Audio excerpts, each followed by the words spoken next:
बहुत साल बीत चुके हैं उस बात को, लेकिन गांव की मिट्टी में कुछ यादें ऐसी होती हैं जो वक्त के साथ दबती नहीं बल्कि और गहरी हो जाती हैं। अगर आप अभी यह कहानी सुन रहे हैं तो एक छोटी सी गुजारिश है, कहानी को सिर्फ सुनिए मत, महसूस कीजिए। और हाँ, अगर आपको लगता है कि गांव की कहानियों में आज भी सच्चाई छुपी होती है तो इस कहानी के आखिर में एक सवाल मैं आपसे पूछूंगा, उसका जवाब दीजिएगा। शायद आपका नाम अगली कहानी में लिया जाए। अब कहानी शुरू करता हूँ। मेरा नाम रमेश है, मैं शहर में रहता हूँ, लेकिन मेरा जन्म एक छोटे से गांव में हुआ था, तालडीही। तालडीही कोई साधारण गांव नहीं था, नक्शे में शायद उसका नाम भी न मिले, लेकिन आसपास के गांवों में उसका नाम लेते ही लोग आज भी आवाज धीमी कर लेते हैं। कहते हैं वहाँ रात जल्दी उतरती है और जो एक बार रात में वहाँ रुक जाए वो या तो खामोश हो जाता है या फिर कुछ ज्यादा ही बोलने लगता है। मैं जब छोटा था तो गर्मियों की छुट्टियों में अक्सर तालडीही जाया करता था। मेरे मामा का घर वहीं था। गांव का रास्ता, चारों तरफ खेत, बीच बीच में तालाब और दूर तक फैले खजूर के पेड़। दिन में तालडीही काफी शांत लगता था, लेकिन जैसे ही सूरज ढलता पूरा गांव जैसे अपनी सांस रोक लेता। उस गांव में एक जगह थी, पुराना तालाब। तालाब के पास 3 पीपल के पेड़ थे, इतने पुराने कि किसी को याद नहीं कब लगाए गए थे। बुजुर्ग कहते थे सूरज ढलने के बाद उस तरफ मत जाना, लेकिन वजह कोई नहीं बताता था। मैं उस वक्त लगभग 12 साल का था। डर नाम की चीज समझ में नहीं आती थी। एक दिन मैंने मामा से पूछा, इस गांव में सब लोग रात को जल्दी क्यों सो जाते हैं? मामा ने मेरी तरफ देखा, कुछ देर चुप रहे, फिर बोले, यहाँ रात सबके लिए नहीं होती रमेश। मैं हंस दिया, मुझे लगा मजाक कर रहे हैं, लेकिन मामी ने तुरंत कहा, ऐसी बातें बच्चे के सामने मत किया करो। उस रात मुझे नींद नहीं आई। बाहर हवा कुछ अलग तरह से चल रही थी, जैसे कोई खेतों के बीच धीरे धीरे चल रहा हो। अचानक कुत्तों के भौंकने की आवाज आई, फिर एकदम सन्नाटा। मैं उठकर खिड़की के पास गया। चांद पूरा था, लेकिन उसकी रोशनी पीली नहीं, थोड़ी मटमैली सी लग रही थी।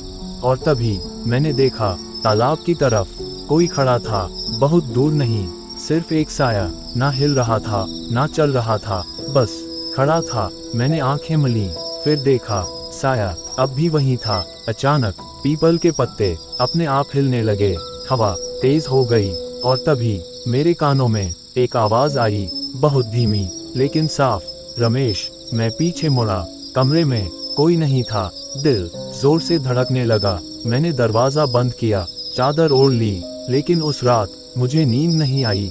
सुबह जब मैंने मामा से बताया तो उनका चेहरा एकदम बदल गया। उन्होंने बस इतना कहा, आज के बाद सूरज ढलने के बाद तालाब की तरफ मत जाना।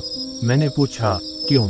मामा ने मेरी आंखों में देखा और बोले, क्योंकि तालडीही की रात सबको वापस नहीं भेजती। और यहीं से उस भयानक कहानी की शुरुआत हुई, जिसे आज भी तालडीही के लोग याद करके कांप जाते हैं। उस दिन के बाद तालडीही मेरे लिए सिर्फ एक गांव नहीं रहा। दिन में सब कुछ वैसा ही लगता था, खेतों में काम करते लोग, तालाब के पास नहाते बच्चे, और शाम होते ही घर घर जलते दिए। लेकिन अब मुझे हर चीज के पीछे कुछ छुपा हुआ सा महसूस होने लगा था, जैसे गांव कुछ बोलना चाहता हो लेकिन बोल नहीं पा रहा हो। उस रात के बाद मैंने तालाब की तरफ जाने की हिम्मत नहीं की, लेकिन मन में एक अजीब सी बेचैनी थी। आखिर कौन था वो साया और उसने मेरा नाम कैसे लिया? अगली शाम मैं मामा के घर के बाहर खाट पर बैठा था। आसमान लाल होने लगा था, सूरज डूबने ही वाला था। तभी गांव के सबसे बुजुर्ग आदमी हरदेव काका वहां आकर बैठ गए। उनकी आंखें हमेशा कुछ ज्यादा ही देख चुकी थीं, चेहरे पर झुर्रियां नहीं, कहानियां थीं। मैंने हिम्मत करके पूछा, काका तालाब के पास क्या हुआ था? हरदेव काका काफी देर तक चुप रहे, इतनी देर की मुझे लगा शायद वो जवाब नहीं देंगे। फिर उन्होंने अपनी लाठी जमीन पर टेकी और बोले, बहुत पहले की बात है रमेश, जब तालडीही आज जैसा नहीं था। उनकी आवाज धीमी थी लेकिन भारी। उस समय तालाब के पास एक परिवार रहता था, पति, पत्नी और उनका एक बेटा। मैं ध्यान से सुन रहा था।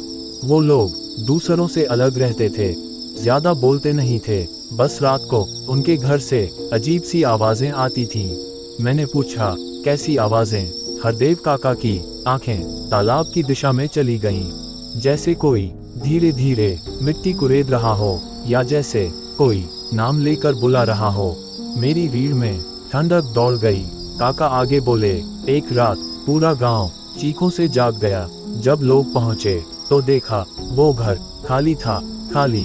मैंने दोहराया। हाँ। काका बोले, घर में कोई नहीं था, लेकिन तालाब के किनारे 3 पीपल के पेड़ उगाए थे। मैंने कहा, एक रात में?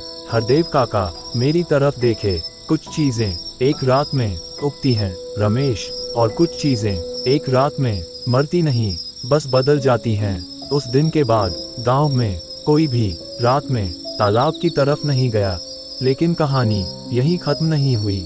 काका ने गहरी सांस ली। जो भी रात के तीसरे पहर तालाब के पास गया, वो या तो बीमार पड़ गया या फिर कुछ दिनों में मर गया। मेरे मुंह से कोई आवाज नहीं निकली। और सबसे अजीब बात, काका बोले, पीपल के पेड़ों के नीचे आज भी गीली मिट्टी मिलती है हर रात। मैंने पूछा, जैसे कोई खोदता हो? हरदेव काका धीरे से बोले, जैसे कोई बाहर निकलने की कोशिश कर रहा हो। उसी रात मैं फिर सो नहीं पाया। बाहर हवा चल रही थी, लेकिन अब मुझे उसमें फुसफुसाहट सुनाई दे रही थी। आधी रात के बाद फिर वही हुआ। मेरी नींद अचानक टूट गई।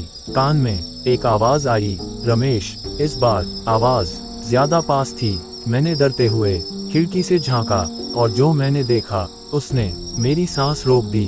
तालाब की तरफ 3 पीपल के पेड़ों के नीचे कई साए एक साथ खड़े थे, और उनमें से एक साया धीरे धीरे मेरी तरफ मुड़ रहा था। उसके मुंह से बस एक ही आवाज निकल रही थी, अब तुम्हारी बारी है। उस रात जब मैंने तालाब की तरफ उन सायों को देखा तो मेरी पूरी देह जैसे सुन्न पड़ गई थी।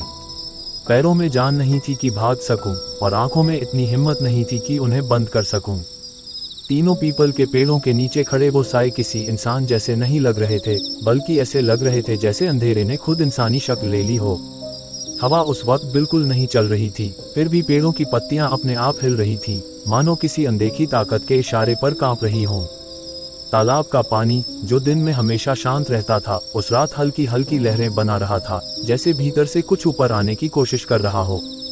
मैं खिड़की से हटकर धीरे धीरे पीछे गया और जमीन पर बैठ गया। दिल इतनी तेज धड़क रहा था कि लग रहा था इसकी आवाज बाहर तक सुनाई दे जाएगी। कानों में अब भी वही शब्द गूंज रहे थे, अब तुम्हारी बारी है। मैं बार बार खुद को समझाने की कोशिश कर रहा था कि ये बस डर है, नींद का असर है, लेकिन मन जानता था कि तालडीही में जो दिखता है वो हमेशा वैसा नहीं होता जैसा समझ में आता है। कुछ देर बाद बाहर से पैरों के चलने की आवाज आई, मिट्टी पर नंगे पांव चलने की, बहुत धीमी लेकिन साफ। वो आवाज मेरे कमरे की तरफ बढ़ रही थी। हर कदम के साथ ऐसा लग रहा था जैसे कोई मेरे दिल पर पैर रख रहा हो। मैंने सांस रोक ली, आंखें बंद कर ली और मन ही मन भगवान का नाम लेने लगा। तभी दरवाजे के बाहर कोई आकर रुक गया। दरवाजा नहीं खुला, बस बाहर खड़े किसी के सांस लेने की आवाज आने लगी, भारी, गहरी और ठंडी। अचानक सन्नाटा छा गया, ना कदमों की आवाज, ना सांसों की, जैसे बाहर खड़ा कोई चीज एकदम गायब हो गई हो। मैं पता नहीं कब तक यूं ही बैठा रहा। जब थोड़ी हिम्मत जुटाई और दरवाजा खोला तो बाहर कुछ भी नहीं था, बस जमीन पर गीली मिट्टी के निशान थे जो तालाब की तरफ जाते हुए दिख रहे थे। उन निशानों को देखकर मुझे हरदेव काका की बात याद आ गई, कुछ चीजें मरती नहीं, बस बदल जाती हैं। अगली सुबह पूरे गांव में एक अजीब बेचैनी थी। लोग आपस में धीरे धीरे बात कर रहे थे, जैसे जोर से बोलने से कोई सुन लेगा। तभी खबर आई कि गांव के किनारे रहने वाला एक आदमी रात में अपने घर से गायब हो गया है। उसकी खाट वैसी ही पड़ी थी, चादर ठीक से बिछी हुई, जैसे वो खुद उठकर कहीं चला गया हो। लेकिन उसकी चप्पलें दरवाजे के बाहर उल्टी पड़ी थी और जमीन पर वही गीली मिट्टी लगी थी जो मैंने अपनी आंखों से देखी थी। हरदेव काका उस दिन बहुत परेशान दिख रहे थे। उन्होंने मुझे अकेले में बुलाया और धीमी आवाज में बोले कि जो शुरू हुआ है वो अब आसानी से रुकेगा नहीं। उन्होंने बताया कि हर कुछ सालों में तालडीही जागता है और जब तक वो अपनी गिनती पूरी नहीं कर लेता तब तक गांव से किसी को नहीं छोड़ता। मैंने पूछा कि गिनती किसकी होती है, तो काका ने बस इतना कहा, जिन्हें कभी ठीक से दफनाया नहीं गया, जिनकी आत्मा अभी भी रास्ता ढूंढ रही है।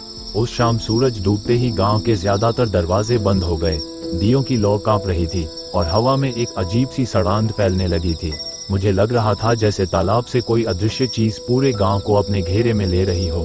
तभी दूर से फिर वही फुसफुसाहट आई। इस बार एक नहीं, कई आवाजें, सब अलग अलग, लेकिन सब एक ही बात कह रही थी, आओ, बस थोड़ा और पास आओ। और मुझे पहली बार एहसास हुआ कि तालडीही की ये रातें सिर्फ डराने के लिए नहीं थीं, ये बुलाने के लिए थीं।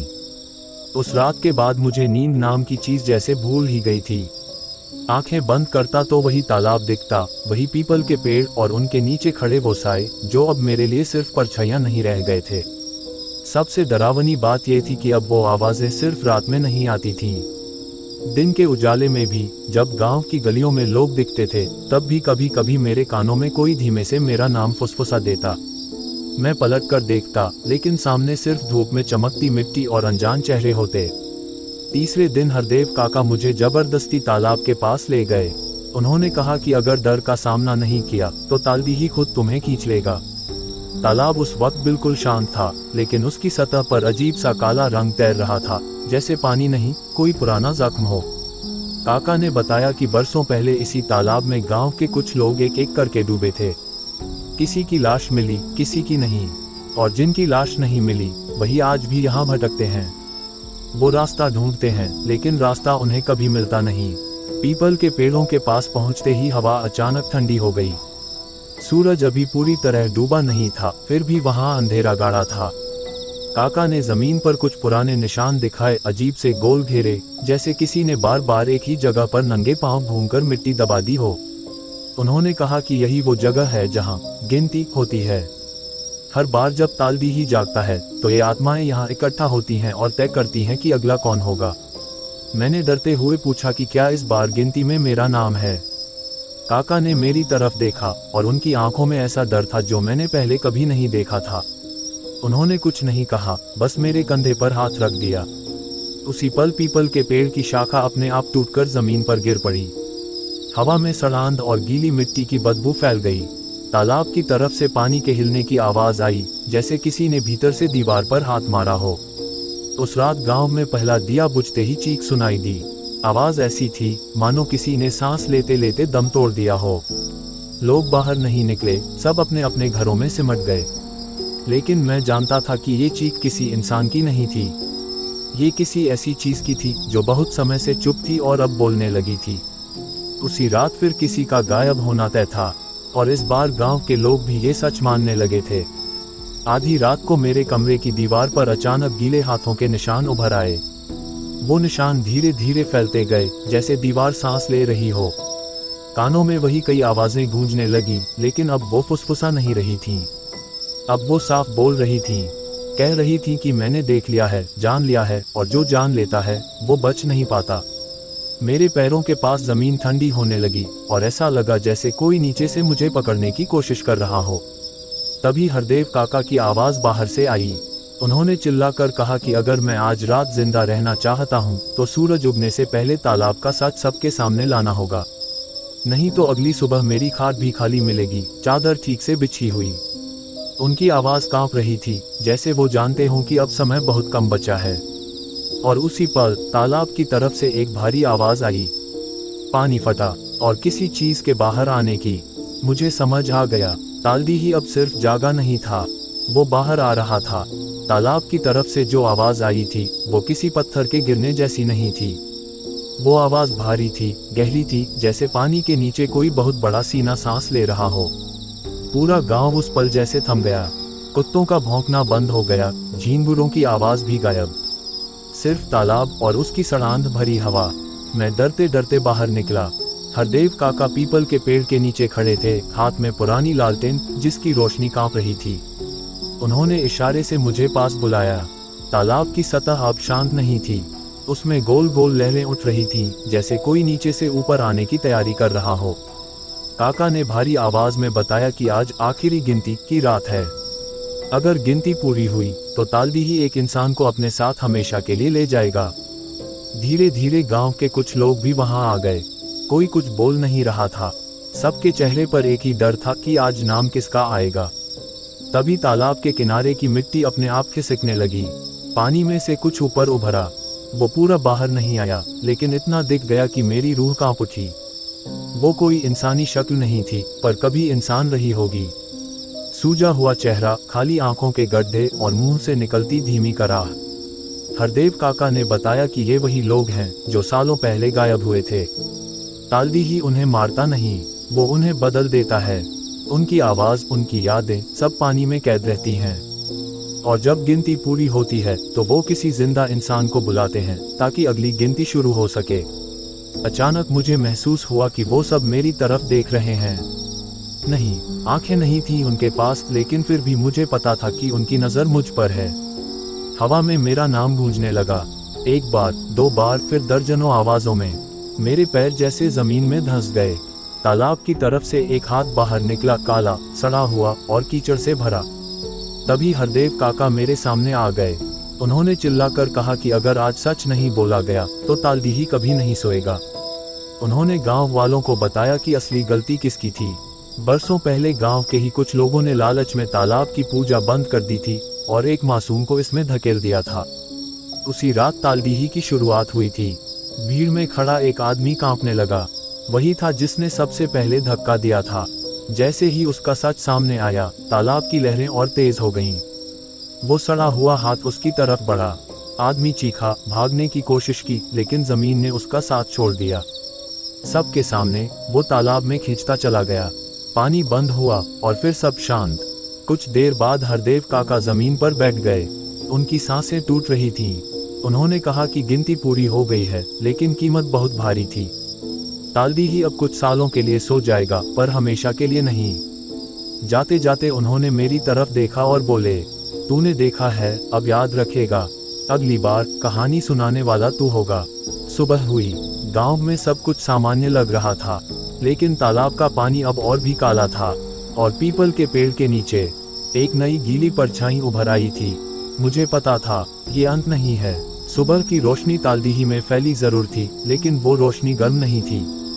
सूरज निकला था, फिर भी ठंडक वैसी ही चिपकी हुई थी जैसे रात ने गांव को छोड़ा ही न हो। तालाब के पास कोई नहीं गया, किसी में हिम्मत नहीं थी। लोग अपने अपने घरों के दरवाजे बंद करके बैठे थे, जैसे डर को अंदर नहीं, बाहर बंद करना चाहते हों। हरदेव काका उस सुबह नहीं उठे। पीपल के पेड़ के नीचे उनकी लालटेन पड़ी थी, बुझी हुई। शरीर शांत था, चेहरे पर अजीब सी तसल्ली। गांव वालों ने कहा काका ने अपनी उम्र पूरी कर ली, लेकिन मैं जानता था तालदीही ने उन्हें जाने दिया था, क्योंकि काका ने गिनती रोक दी थी। मैं गांव छोड़ने की तैयारी करने लगा। बैग बांधा, आखिरी बार तालाब की तरफ देखा। पानी अब बिल्कुल शांत था, शीशे जैसा, लेकिन उस शीशे में मेरा चेहरा नहीं दिख रहा था। वहां किसी और की परछाई थी। एक बच्चा, कीचड़ में सना हुआ, वही मासूम जिसकी कुर्बानी से ये सब शुरू हुआ था। उसने कुछ नहीं कहा, बस उंगली से इशारा किया, गांव की तरफ। मैं समझ गया, तालदीही भूखा नहीं है, वो इंतजार करता है जब तक लोग भूल न जाएं। गांव से निकलते वक्त पीछे मुड़कर देखा तो पीपल के पेड़ की छाया कुछ ज्यादा लंबी लग रही थी, जैसे वो मुझे छूना चाहती हो। हवा में फिर वही फुसफुसाहट थी। कहानी रुकी नहीं है। सालों बीत गए, लोग तालदीही को कहानी कहने लगे। कोई मानता, कोई हंसता। मैं शहर में था, लेकिन हर साल उस रात मेरी नींद टूट जाती थी। कानों में वही आवाज गूंजती थी, गिनती 1, 2, 3।